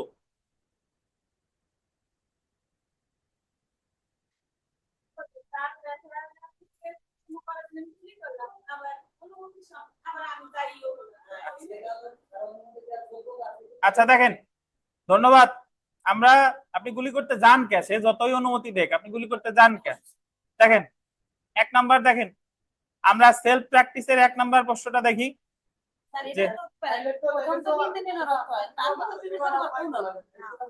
দেখেন দেখেন, এই 18 বছরের বেশি বয়স্ক কোনো ব্যক্তি ইচ্ছাকৃতভাবে মৃত্যুবরণ করে, 18 বছরের বেশি বয়স্ক কোনো ব্যক্তি ইচ্ছাকৃতভাবে মৃত্যুবরণ করে, তাহলে উক্ত মৃত্যু হবে কি? এটা এটা এটা মানে ইচ্ছাকৃতভাবে, এটা প্রশ্নটা ঠিক হয় নাই, প্রশ্নটা মানে এটা, এ জায়গায় অপশন উচিত ছিল গ, নিজে নিজের মৃত্যু ঘটানোর কারণে কোনো অপরাধ হয়নি। কারণ সে বলছে যে নিজে নিজের যদি তার মৃত্যু আরেকজন ঘটায় সম্মতি দিয়ে, তাইলে হবে নিন্দনীয় নরহত্যা। নরহত্যা। ধন্যবাদ। দেখেন আমরা 3 নাম্বার প্রশ্নটা দেখি। 3 নাম্বার, এক্স একজন আহত সৈনিক, ব্যথা থেকে মুক্তি পেতে এক্স তার নেতা ওয়াই কে অনুরোধ করে তাকে গুলি করতে, ওয়াই উক্ত অনুরোধ অনুযায়ী গুলি করে, ওয়াই এর অপরাধ কি? খুন বলে গণ্য নয় এমন নিন্দনীয় নরহত্যা। আচ্ছা, এখন সৈনিক চাকরি পায় কত বছর বয়স হলে? এটা আপনার কমন সেন্স, এটা যদি না বোঝেন, দেখেন 4 নাম্বার দেখেন, কত বছরের নিম্নের বয়স্ক লোককে প্ররোচনা করে স্বেচ্ছাকৃতভাবে মৃত্যুবরণ করালে তা নিন্দনীয় নরহত্যা না হয়ে খুন হবে? কত বছর? 18 বছর। অন্যান্য যা আছে ইনশাল্লাহ পারবেন। এখন দেখেন ব্যতিক্রম প্রমাণের দায়ভার, যে ব্যতিক্রম দাবি করবে তা তাকেই প্রমাণ করতে হবে। সাক্ষ্য আইনের কত ধারা? 105 ধারা। এই যে এটা ব্যতিক্রম প্রমাণ, দেখেন সাক্ষ্য আইনের 105 ধারা অনুযায়ী দণ্ডবিধির 300 ধারার দ্বিতীয় অংশে উল্লেখিত বিশেষ ব্যতিক্রম সমূহ প্রমাণের ভার সর্বদা ব্যতিক্রম দাবিকারী আসামির উপর বর্তাবে। অর্থাৎ আসামির যদি দাবি করে নিন্দনীয় নরহত্যাটি খুন নয়, তাহলে তাকেই তা প্রমাণ করতে হবে। সাক্ষ্য আইনের কত ধারা? 105 ধারা। ধন্যবাদ। আমরা চলে এসেছি শাস্তিতে। নিন্দনীয় নরহত্যা এবং খুনের শাস্তি। নিন্দনীয় নরহত্যা এবং খুনের শাস্তি। তাহলে আপনাদের 301 ধারা কিন্তু আমি লেখাইলাম না, বাট 301 ধারার বিষয়বস্তু বুঝতেন। মামলা কিন্তু 301 ধারায় কখনো হবে না, মামলা হবে 302 অথবা 304। 301-এ জাস্ট বিধানটা বলছে। বলেন ভাই,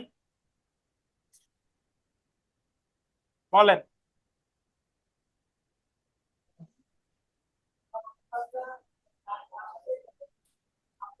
এক্স্যাক্টলি, জি।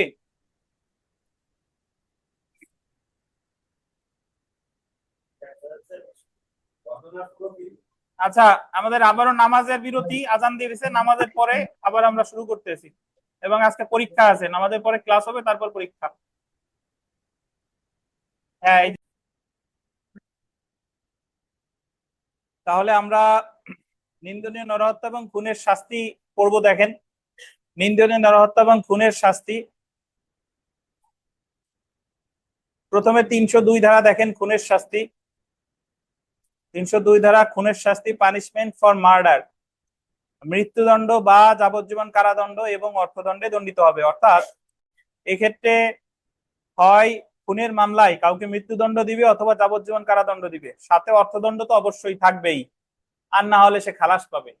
এছাড়া আর কোনো অপশন নাই। তো সর্বোচ্চ শাস্তি এখানে মৃত্যুদণ্ড, সর্বনিম্ন শাস্তি যাবজ্জীবন কারাদণ্ড। 303 ধারাটা দেখেন, যাবজ্জীবন দণ্ডে দণ্ডিত ব্যক্তি কর্তৃক খুনের শাস্তি। যে ব্যক্তি যাবজ্জীবন কারাদণ্ডে দণ্ডিত হয়েছেন, তিনি ওই জেলখানার ভিতরে হোক বাইরে হোক যেখানেই হোক না কেন, তিনি যদি কোনো হত্যা করেন, তাহলে নির্ধারিত শাস্তি, একমাত্র শাস্তি কি? মৃত্যুদণ্ড। তাহলে সর্বোচ্চ শাস্তিও মৃত্যুদণ্ড, সর্বনিম্নও কি বলেন? মৃত্যুদণ্ড। এখন আমরা চলে আসি 304 ধারায়। 304 ধারায় বলা হয়েছে নিন্দনীয় নরহত্যার শাস্তি। নিন্দনীয় নরহত্যার সংজ্ঞা দিছে কত ধারায়? 299 ধারায়। দেখেন, খুন বলে গণ্য নয় এমন নিন্দনীয় নরহত্যার শাস্তি মৃত্যু ঘটানোর অভিপ্রায় নিয়ে, অভিপ্রায় নিয়ে, এখানে অভিপ্রায় নিয়ে এটা গোল দিয়ে পাশে লেখেন তাৎক্ষণিক অভিপ্রায়। এটাকে আমরা জানি অভিপ্রায় থাকলে তো খুন হয়, তাহলে এখানে আবার নরহত্যার মাঝে, এবার নিন্দনীয় নরহত্যার মাঝে আবার অভিপ্রায়ের কথা কেন আসলো? আচ্ছা, কেন আসলো? এই কারণে যে আপনি আমার এমন একটা বাজে কথা বলছেন, এখন আমি আমার হাতের কাছে ছিল ধরেন একটা ইট, বললাম যে আজকে তোমারে আমি খুনই করে ফেলাম, মানে শেষই করে ফেলাবো। তার মানে আমি এমন রাগ হয়েছি যে ওই মুহূর্তে আপনারে মারার অভিপ্রায় আমার কি ছিল। এখন তার মানে কি আমি আপনার আঘাত করছি আপনার হত্যা করার জন্য, কিন্তু এটা খুন হচ্ছে না। কেন হচ্ছে না? কারণ আমি রাগের বশবর্তী হয়ে করছি, এটা তো আমার পূর্ব পরিকল্পনা কি ছিল না। তো এই যে এই কারণে বলছে এই অভিপ্রায় মানে হচ্ছে ওই তাৎক্ষণিক অভিপ্রায়, এটা আগে থেকে যে পূর্ব পরিকল্পনা করছে বিষয়টা কিন্তু তা না। তাহলে অভিপ্রায় নিয়ে নরহত্যা করলে যেটা খুন নয়, সেই ক্ষেত্রে যাবজ্জীবন কারাদণ্ড বা 10 বছর পর্যন্ত যে কোনো বর্ণনার কারাদণ্ড এবং অর্থদণ্ডে দণ্ডিত হতে পারে। তাহলে যদি নিন্দনীয় নরহত্যা অভিপ্রায় সহকারে করে, এখানে আমরা অনেকেই কনফিউজড হয়ে যাই, কারণ আমরা ভাবি যে খুনের ক্ষেত্রে তো অভিপ্রায় থাকে, তাহলে এই যে নিন্দনীয় নরহত্যার শাস্তির ক্ষেত্রে কেন অভিপ্রায়ের কথা বললো? এখন কি বুঝতে পারছেন? ওই অভিপ্রায়টা হচ্ছে তাৎক্ষণিক অভিপ্রায়, জি। আর এটা গোল্ডেন অভিপ্রায় ছাড়া কিন্তু জানে যে এমন কার্য সম্ভবত মৃত্যু ঘটাবে বা এমন শারীরিক জখম ঘটাবে যা সম্ভবত মৃত্যু ঘটাবে, তাহলে 10 বছর পর্যন্ত যে কোনো বর্ণনার কারাদণ্ড বা জরিমানা সহ উভয় দণ্ডে দণ্ডিত হতে পারে। ধরেন আপনি জানেন আপনারে এমন একজন একটা ব্যক্তি কথা বলছে, আপনি রাগ হয়েছেন, তারে আঘাত করছেন, একটা চড় দিচ্ছেন, এখন চড়ে সে মারা গেছে। এখন এই জায়গায় আপনার সাজা কি 300 ধারার প্রথম অংশে হবে না দ্বিতীয় অংশে হবে? দ্বিতীয় অংশে, কারণ একটা চরে কারো মারা যাওয়ার কি কথা না। আর সে যে দুর্রোগ্য ব্যাধিতে আক্রান্ত তাও আমি জানি না, তাহলে এই জায়গায় নিন্দনীয় নরহত্যা হয়েছে, বাট এই জায়গায় আমার সাজা হবে অভিপ্রায় ছাড়া। এই জায়গায় সাজা হতে পারে কত? 10 বছর পর্যন্ত যে কোনো বর্ণনার কারাদণ্ড।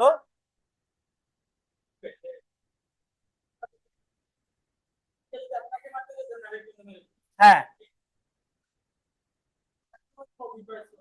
না এখন অভিপ্রায় তাকে মারার পরের জন্য মারার অভিপ্রায় ছিল না, কিন্তু যারে আপনি গুলি করছেন, যে যার গুলি মিস হয়েছিল সেই জায়গায় অভিপ্রায় ছিল কিনা সেটা ম্যাটার করে। জি, দেখেন তাহলে আমরা খুনের শাস্তি পেলাম 302, মৃত্যুদণ্ডপ্রাপ্ত আসামি যদি কেউ হত্যা করে, যাবজ্জীবন কারাদণ্ডপ্রাপ্ত আসামি যদি কাউকে হত্যা করে সেটার শাস্তি কত? 303। আর নিন্দনীয় নরহত্যার সাজা কত? 304। সংক্ষেপে মনে রাখুন, এটা যদি আমরা একটু দেখি, দেখেন যে দণ্ডবিধির 302 ধারায় খুনের বা মার্ডারের শাস্তি, 303 ধারায় যাবজ্জীবন দণ্ডে দণ্ডিত ব্যক্তি কর্তৃক অনুষ্ঠিত খুনের শাস্তি, 304 ধারা নিন্দনীয় নরহত্যার শাস্তি উল্লেখ করা হয়েছে। 302 ধারায় খুনের, এগুলো মোটামুটি একই। একেবারে শেষের পয়েন্টটা দেখেন যে দণ্ডবিধিতে একটি ক্ষেত্রে একমাত্র শাস্তি মৃত্যুদণ্ড, একটি ক্ষেত্রে একমাত্র শাস্তি মৃত্যুদণ্ড। দণ্ডবিধিতে 303 ধারায় যাবজ্জীবন কারাদণ্ডে দণ্ডিত ব্যক্তি কর্তৃক খুনের একমাত্র শাস্তি কি? মৃত্যুদণ্ড। 303 ধারায় সর্বোচ্চ এবং সর্বনিম্ন শাস্তি মৃত্যুদণ্ড। আমরা বিগত বছরের প্রশ্ন যদি দেখি, 1 নম্বর প্রশ্নটা দেখেন যে পেনাল কোড অনুযায়ী হত্যার শাস্তি। এখন আপনি তো সবসময় একটু কনফিউজ করে, পরীক্ষকদের কাজই হচ্ছে হত্যা, এটা খুনও বলে নাই, এটা নিন্দনীয় নরহত্যাও বলে নাই, বলছে কি? হত্যা। তাহলে এটা দ্বারা কি বোঝাচ্ছে? এটা দ্বারা বোঝাচ্ছে হলো খুন। দেখেন ওই যে মৃত্যুদণ্ড অথবা যাবজ্জীবন কারাদণ্ড এবং অর্থদণ্ড। কারণ এটা দ্বারা যে খুন বোঝালো, এটার কারণ হচ্ছে এই জায়গায় এই 4টে অপশনের কোন জায়গায় দেখেন 304 এর শাস্তি নাই, নিন্দনীয় নরহত্যার শাস্তি নাই। শাস্তি আছে কিসের? খুনের শাস্তি আছে। যে যেটা এটা হলো 302 এর শাস্তি। তাহলে এখানে হত্যা বলতে কি বোঝাচ্ছে? খুন বোঝাচ্ছে। হত্যা বলতে কি বোঝাচ্ছে? খুন বোঝাচ্ছে। দেখেন 2 নাম্বার প্রশ্নটা দেখেন যে দণ্ডবিধির নিচের কোন ধারার একমাত্র শাস্তি মৃত্যুদণ্ড?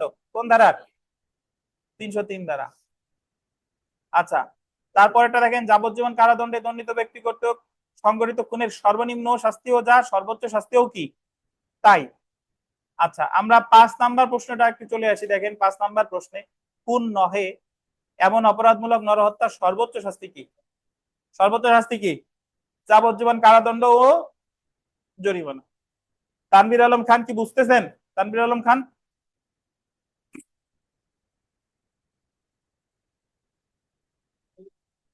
পারবে? অপরাধ না। হুম 6 নাম্বার দেখেন, সেলফ প্র্যাকটিসের 6, সেলফ প্র্যাকটিসের 6 মৃত্যু ঘটানোর অভিপ্রায় নিয়ে, এই শব্দটা বলতেন, অভিপ্রায় নিয়ে খুন নয় এমন নিন্দনীয় নরহত্যার শাস্তি হতে পারে। অভিপ্রায় নিয়ে যদি নিন্দনীয় নরহত্যা করেন তাহলে যাবজ্জীবন কারাবাস বা 10 বছর পর্যন্ত যে কোনো বর্ণনা কারাবাস এবং কি অর্থদণ্ড। পার নাই? আচ্ছা, 7 নাম্বার দেখেন মৃত্যু ঘটানোর অভিপ্রায় ছাড়া খুন নয় এমন নিন্দনীয় নরহত্যার সাজা কি? 10 বছর পর্যন্ত যে কোনো বর্ণনা কারাদণ্ড, অর্থদণ্ড বা উভয়। আর মোটামুটি এখানে যা আছে পারবেন। আমরা চলে আসি, দেখেন এই আমরা পরের এখানে চলে আসেন 304 এর কতে আসেন। 304 ক নতুন বইতে আলাদাভাবে আলোচনা করা আছে বোধহয়। এখানে সাজা দেখেন 304 ক,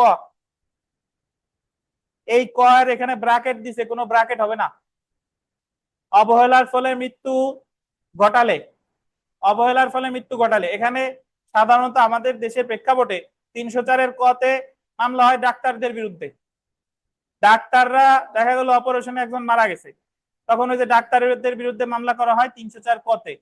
অবহেলা, ডাক্তারের অবহেলার ফলে তার মৃত্যু ঘটছে। তাহলে দেখেন সাজা দেখেন 5 বছর পর্যন্ত যে কোনো বর্ণনার কারাদণ্ড, অর্থদণ্ড বা উভয় দণ্ডে দণ্ডিত হবে। যা কিন্তু দেখেন এই জায়গা 5 বছর পর্যন্ত যে কোনো বর্ণনা কারাদণ্ড বা অর্থদণ্ড বা উভয়, মানে ইচ্ছা করলে তাকে কারাদণ্ড না দিয়ে শুধু কি অর্থদণ্ডও দিতে পারে, আবার কারাদণ্ড অর্থদণ্ড দুইটাই একসাথে দিতে পারে। তাহলে এই জায়গায় সর্বোচ্চ সাজা কত?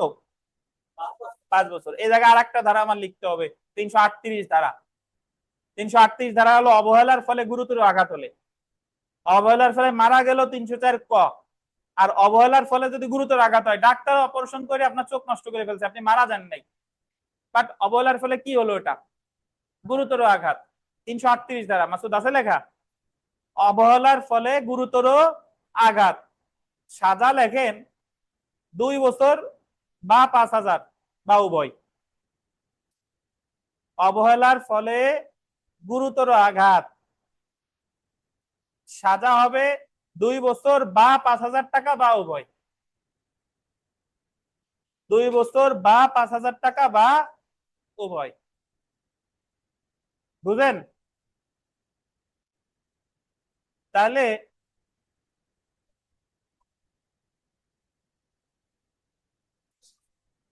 দুই বছর বা 5,000 টাকা বা উভয়।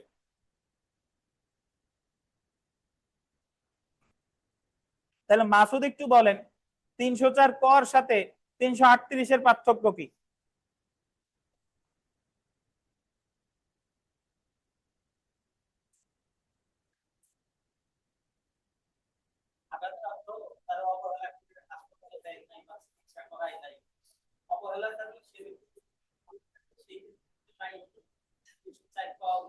হ্যাঁ, হুম,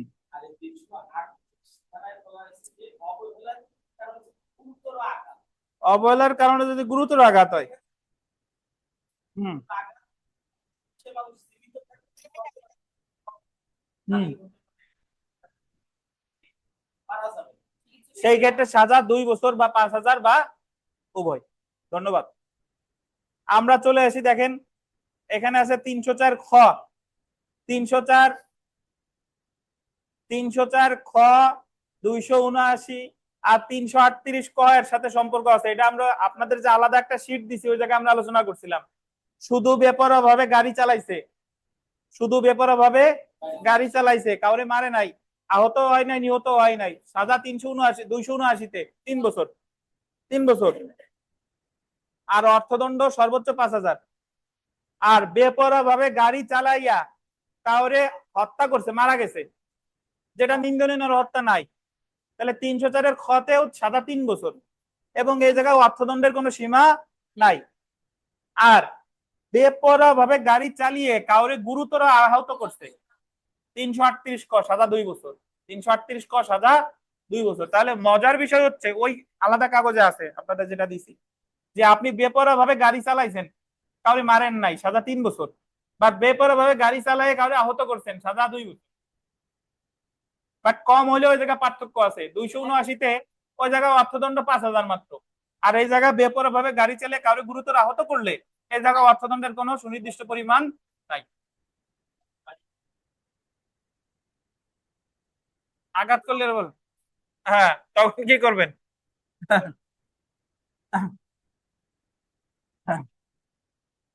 ওই জায়গায় 338-এ সাজা কারাদণ্ড কম কিন্তু অর্থদণ্ড অপরিসীম। আর 279-তে বেপরোয়া ভাবে গাড়ি চালাইলে কারো আহত নিহত করেন নাই, 3 বছর, সর্বনিম্ন 1,000, সর্বোচ্চ 5,000। তো এই জায়গা দেখেন এখানে আলাদা করে আর পড়লাম না। 304 খ, জনপথে বেপরোয়া যান বা অশ্ব চালিয়ে মৃত্যু ঘটায়। আর 279-তে হলো শুধু চালানো, 3 বছর পর্যন্ত যে কোনো বর্ণনা কারাদণ্ড বা অর্থদণ্ড বা উভয় 3 বছর। এটা হলো 304 খতে। আর 379-তে হলো 3 বছর পর্যন্ত যে কোনো বর্ণনা কারাদণ্ড বা অর্থদণ্ড, সর্বনিম্ন 1,000, সর্বোচ্চ 5,000 বা উভয়। আর 338 কয় জায়গায় নাই, আপনাদের ওই আলাদা এডিশনাল যে পেজ দিছি ওখানে আলোচনা করা আছে। 305 দেখেন, 305 শিশু বা উন্মাদ ব্যক্তির আত্মহত্যায় সহায়তা করুন।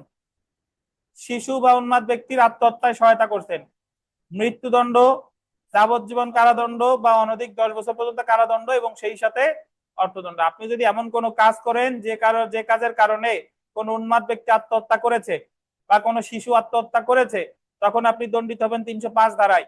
সর্বোচ্চ শাস্তি মৃত্যুদণ্ড বা যাবজ্জীবন কারাদণ্ড বা অনধিক কত 10 বছর কারাদণ্ড। 306 ধারাটা দেখেন, আত্মহত্যায় সহায়তাকরণ, অ্যাবেটমেন্ট অফ সুইসাইড।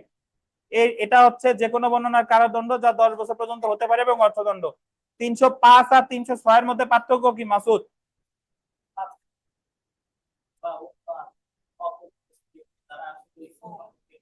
জি হ্যাঁ,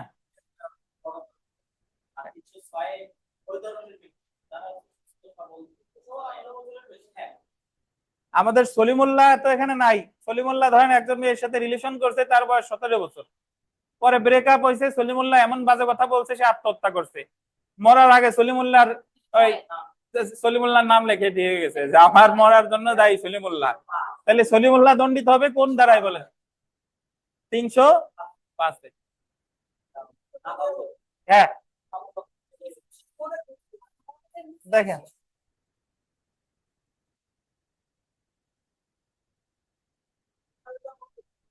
সহায়তা বলতে বোঝাচ্ছে সহায়তার আর আপনি ইংলিশটা দেখেন, অ্যাবেটমেন্ট।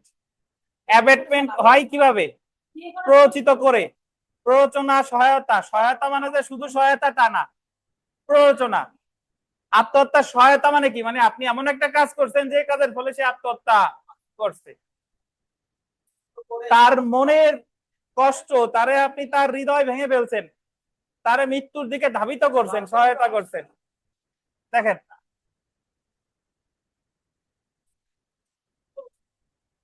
হ্যাঁ হ্যাঁ হ্যাঁ হ্যাঁ।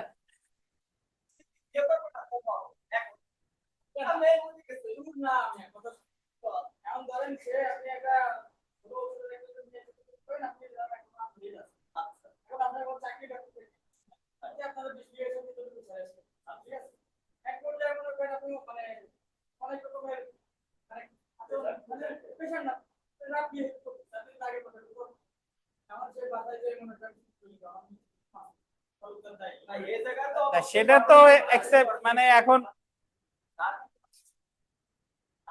এখন তো সে তো যে কোনো ব্যক্তি তো একদম মিথ্যা কথা বলেও তো সে যাইতে পারে, সেটা তো আলাদা বিষয়, প্রমাণের বিষয়। বাট আমি বুঝাইলাম যে সলিমুল্লাহ যদি সত্যি এমন কোনো কথা মাসুদ যেটা বললো ওরকম যদি বলে থাকে, তাহলে সে দণ্ডিত হবে কত ধারায়? 305 ধারায়। আচ্ছা, আর মেয়ে যদি প্রাপ্তবয়স্ক হয়, এতে শুধু মেয়ের উদাহরণ দিচ্ছি, তাহলে সলিমুল্লাহ দণ্ডিত হবে কত ধারায়? 306 ধারায়। এটা হল না আসার ফল। দেখেন আমরা, আচ্ছা আমরা 307-এ আসি। ধারা 307, অ্যাটেম্প টু মার্ডার, খুনের উদ্যোগ, অ্যাটেম্প টু মার্ডার। এই 307 ধারায় সাজা আছে 3 প্রকার। শুধু দেখেন প্রথম যেটা, অর্থদণ্ড সহ যে কোনো বর্ণনার 10 বছর পর্যন্ত কারাদণ্ড। হত্যার উদ্যোগের শাস্তি কত? 10 বছর পর্যন্ত কারাদণ্ড। খুনের উদ্যোগের কাজের ফলে যদি গোলদের আঘাত হয়, মানে আপনি উদ্যোগ নিছেন এবং আঘাতও করছেন, ধরেন আপনি একজনকে গুলি করলেন, দীর্ঘদিন ধরে পরিকল্পনা করছেন। আচ্ছা, ট্রাম্পের কানে গুলি লাগছে জানেন তো, তা ধরেন যে হত্যা করতে গেছে, গুলি করতে ট্রাম্প সরে গেছে, তার কানে টানে কোথাও গুলি থাকে নাই, তাহলে ওই যে ব্যক্তিটা গুলি করলো তার সাজা হবে 10 বছর। 10 বছর। আর খুনের উদ্যোগের কাজের ফলে যদি আঘাত হয়, যখন ট্রাম্পের হত্যা করতে গেছিল, হত্যা করতে পারে নাই, বাট তার কান ছিঁড়ে গেছে, তাহলে এই জায়গায় সাজা হবে অপরাধী যাবজ্জীবন কারাদণ্ড, যাবজ্জীবন কারাদণ্ড বা অর্থদণ্ড সহ যে কোনো বর্ণনা 10 বছর পর্যন্ত কি বলেন? কারাদণ্ড। তাহলে আপনি যদি হত্যার উদ্যোগের ফলে যদি কি করেন? আঘাত করেন, তাহলে সাজা কিন্তু বেড়ে যাবে, যাবজ্জীবন বা 10 বছর। এবার ওই পাশে দেখেন,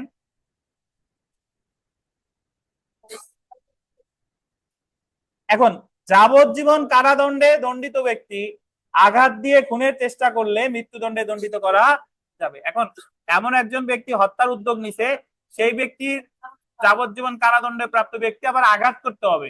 আঘাত দিয়ে খুনের উদ্যোগ নিলে তার সর্বোচ্চ শাস্তি হতে পারে, ওটাই যে হবে তা না, সর্বোচ্চ শাস্তি হতে পারে কত?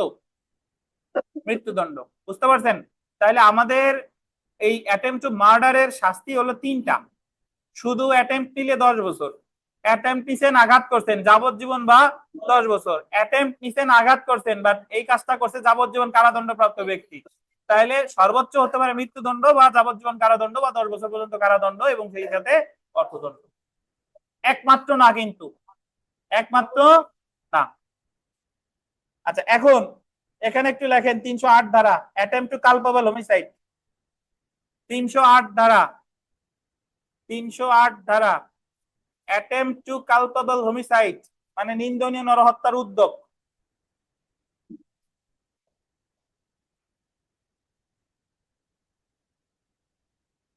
আঘাত দিয়ে উদ্যোগ গ্রহণ করলে একমাত্র শাস্তি মৃত্যুদণ্ড না, মৃত্যুদণ্ড সর্বোচ্চ হতে পারে। জি, তো 308 ধারা লেখেন অ্যাটেম্প টু কালপেবল হোমিসাইড বা নিন্দনীয় নরহত্যার উদ্যোগ। নিন্দনীয় নরহত্যার উদ্যোগ সাজা লেখেন 3 বছর, কমা দিয়ে লেখেন আঘাত করলে 7 বছর। 3 বছর, আঘাত করলে কত? 7 বছর।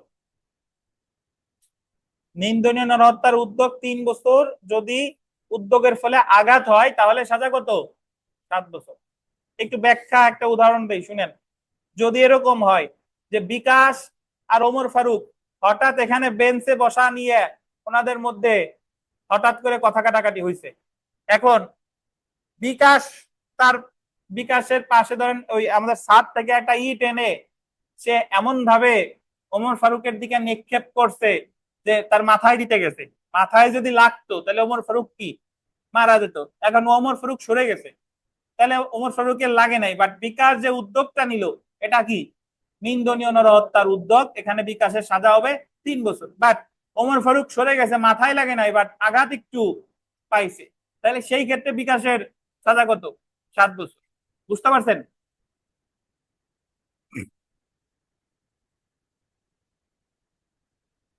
কি ভাই? আচ্ছা, 309 আসেন। 309 আসেন, আত্মহত্যার প্রচেষ্টা। আত্মহত্যার প্রচেষ্টা, অ্যাটেম্প টু কমিট সুইসাইড। আপনি যদি অনেক সময় ভাইভাতে জিজ্ঞাসা করে যে কোন কাজ করলে অপরাধ না, বাট করে যদি ব্যর্থ হন তাইলে সাজা পাবেন, এই যে 309। 309, আপনি যদি আত্মহত্যা করেন তাহলে এই ইহকালে আপনারা সাজার ব্যবস্থা নাই, পরকালে কি হবে না না হবে সেটা ওই জায়গার ব্যাপার। বাট আত্মহত্যা করতে গিয়ে যদি আপনি ব্যর্থ হন তাহলে আপনি সাজা পাবেন কত ধারায়? 309 ধারায়। দেখেন, অনধিক, আন্ডারলাইন করেন, অনধিক 1 বছরের বিনাশ্রম কারাদণ্ড বা অর্থদণ্ড বা উভয়। অনধিক 1 বছরের বিনাশ্রম কারাদণ্ড বা অর্থদণ্ড বা উভয়। এটা কি কারাদণ্ড? বিনাশ্রম। সলিমের গার্লফ্রেন্ড যদি বাইচে যায় তাহলে সে দণ্ডিত হবে কত ধারায়? 309 ধারায়।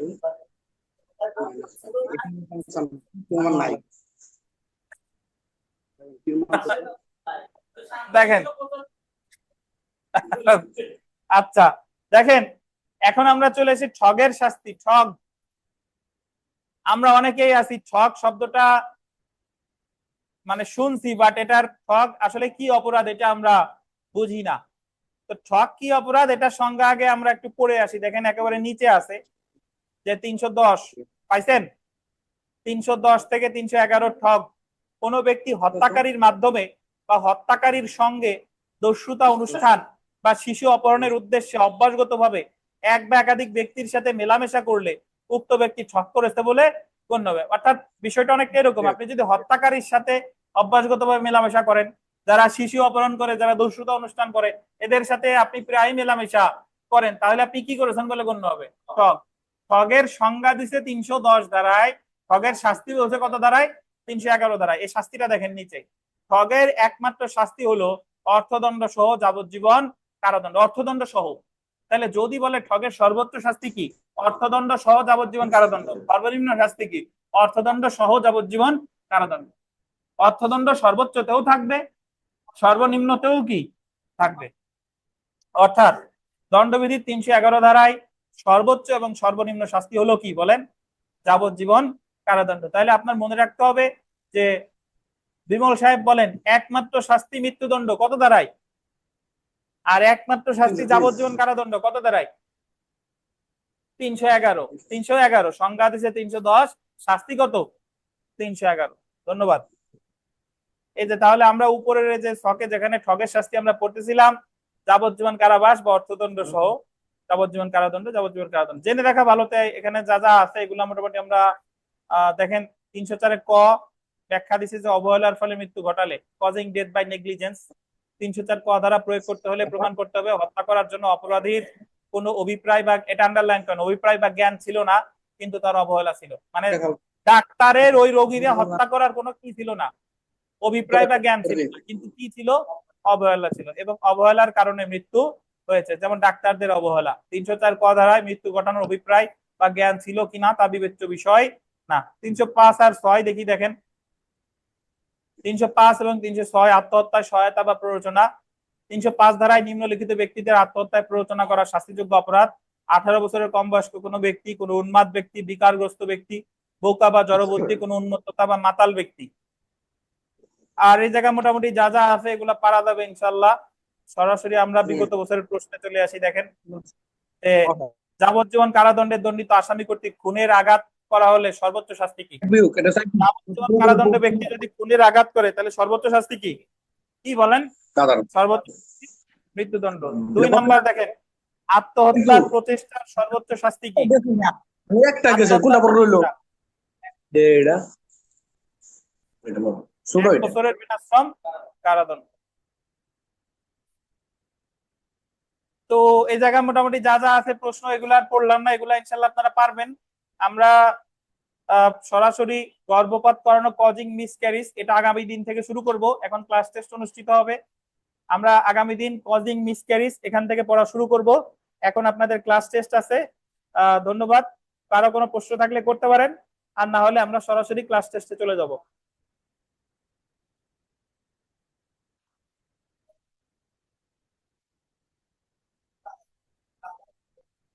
যে কোনো ব্যক্তি।